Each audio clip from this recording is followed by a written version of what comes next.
Hari ini saya tidak membela Pak Jokowi atau siapapun, dan tidak juga menyerang siapapun.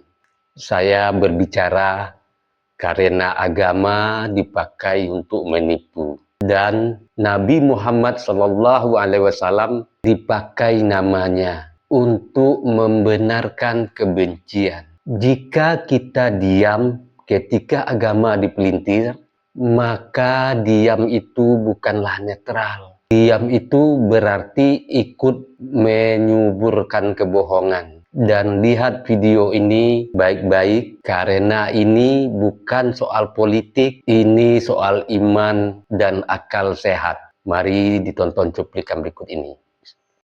Nanti kata Rasulullah di akhir zaman akan bermunculan pemimpin-pemimpin yang suka berbohong kepada rakyatnya, zalim kepada rakyatnya, dan ada rakyat yang membela pemimpin macam itu, berpihak kepada pemimpin macam itu. Siapapun mereka yang seperti itu, kata Rasulullah, falaisa minni, dia bukan dari aku. Walastu minhu, aku ini tidak akui kalau aku adalah nabi untuknya. Dia bukan umatku, aku bukan nabinya. Wala ya'ti ilayyal hub yaumal qiyamah. Dia tidak berhak untuk mendapatkan air minum dari telagaku pada hari kiamat. Inna lillahi wa inna ilaihi.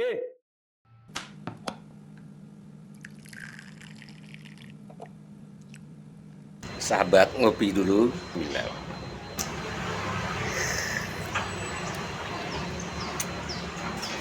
Bagi sahabat yang mau sloki unik ini, sloki tengkorak, ya silahkan klik keranjangnya ya. Sahabat, bagi perokok tahu persis rasanya ketika dia mau menyalakan rokok di pinggir pantai atau di tanah lapang. Itu pasti banyak angin, dan untuk merokok menyalakan koreknya pasti kesulitan, pasti padam oleh tiupan angin.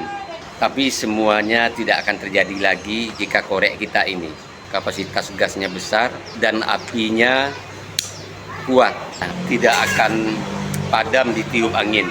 Jadi jika sahabat ingin korek seperti ini, cek di keranjang produk.